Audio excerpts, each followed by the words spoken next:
వరంగల్ జిల్లాలో పార్టీలకు అతీతంగా ఎన్నికల కోడ్ ఉల్లంఘన యథేచ్ఛగా సాగుతోంది.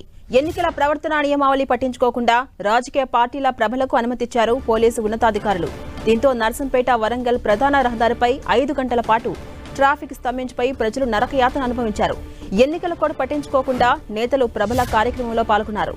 కాంగ్రెస్ ప్రభలకు స్వయంగా అధికార పార్టీ నేతలు స్వాగతం పలికారు.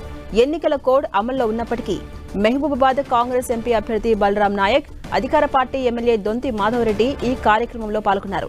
బీఆర్ఎస్ ప్రభలను మాజీ ఎమ్మెల్యే పెద్ది సుదర్శన్ రెడ్డి ప్రారంభించారు. ట్రాఫిక్ లో చిక్కుకుని విద్యార్థులు, ప్రజలు తీవ్ర ఇబ్బందులు పడ్డారు.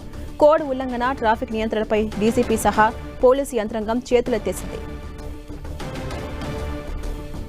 ఇదే అంశంపై మరింత సమాచారం మా ప్రతినిధి కుమారస్వామి అందిస్తారు. కుమారస్వామి, వరంగల్ జిల్లాలో యథేచ్ఛగా ఎన్నికల కోడ్ ఉల్లంఘన సాగుతోంది. దీనిపై అప్డేట్స్ ఏంటి? ఎన్నికల సంఘం అధికారులు స్పందించే అవకాశం ఉందా? ఎన్నికల ప్రవర్తన నియమావళిని సమర్థవంతంగా అమలు చేయాల్సినటువంటి ఎన్నికల అధికార యంత్రాంగం అదేవిధంగా పోలీస్ యంత్రాంగం పూర్తిగా వైఫల్యం చెందింది. వరంగల్ జిల్లా గీసుగొండ మండలం కొమ్మాల జాతర లోపల జిల్లాకు సంబంధించి ఉమ్మడి వరంగల్ జిల్లాకు సంబంధించినటువంటి వివిధ ప్రాంతాల నుంచి పెద్ద ఎత్తున భక్తులు హాజరవుతారు, లక్ష్మీ నరసింహస్వామిని దర్శించుకుంటారు. దీంట్లో ప్రభబండ్ల సంస్కృతి ఉంది. ఈ సంస్కృతిని చాలా ఏళ్ల నుంచి కూడా ప్రభుత్వాలు నిషేధిస్తున్నాయి. అనధికారికంగా మాత్రం నిషేధిస్తున్నప్పటికీ కూడా వాటి మీద చర్యలు తీసుకున్నారు. కానీ ఇప్పుడు పార్లమెంట్ ఎన్నికలకు సంబంధించినటువంటి నియమావళి అమల్లోకి వచ్చింది, కోడ్ అమల్లోకి వచ్చింది. దీన్ని సమర్థవంతంగా అమలు చేయాల్సినటువంటి ఎన్నికల అధికారులు, పోలీసు అధికారులు ప్రభబండ్లను మొత్తంగా నేరుగా రోడ్లపైకి వచ్చినప్పటికీ కూడా ఎలాంటి చర్యలు తీసుకోకపోవడం, కోడ్ ఉల్లంఘించడం అనేటువంటి ఉమ్మడి జిల్లా వ్యాప్తంగా చర్చనీయాంశం అవుతుంది.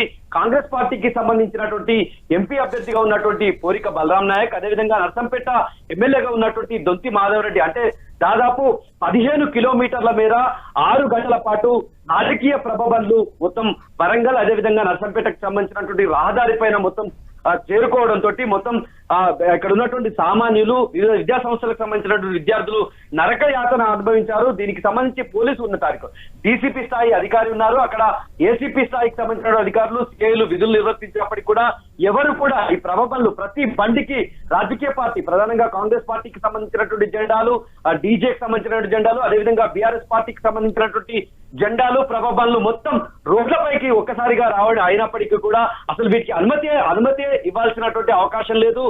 ఎన్నికల నియమావళి ప్రకారం జెండాలు కట్టడం కావచ్చు, అక్కడ ఉన్నటువంటి డీజేలు పెట్టడం కావచ్చు, పూర్తిగా నిషేధం. అయినప్పటికీ కూడా దీన్ని తుంగలోకి తక్కి రోడ్లపైకి వచ్చినప్పటికీ కూడా అటు పోలీసు యంత్రాంగం చర్యలు తీసుకోలేదు. అంటే రోడ్లపైన పికెటింగ్లు ఏర్పాటు చేయడం, చిన్న సామాన్యులకి మొత్తం చెక్ పోస్ట్ ఏర్పాటు చేసి తరోగా చెక్ చేసినటువంటి ఎన్నికలకు సంబంధించినటువంటి నిబంధనలను అమలు చేసేటువంటి అధికారుల యంత్రాంగం ఎక్కడున్నారనేటువంటి ఒక పెద్ద చర్చ అయితే జరుగుతుంది. దాదాపు 6 గంటల పాటు ప్రజలు నరకయాతన అనుభవించారు.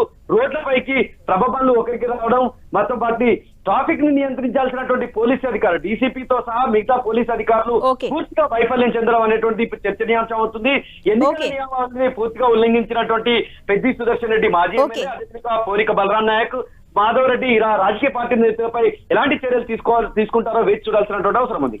Right, thank you Kumaraswamy.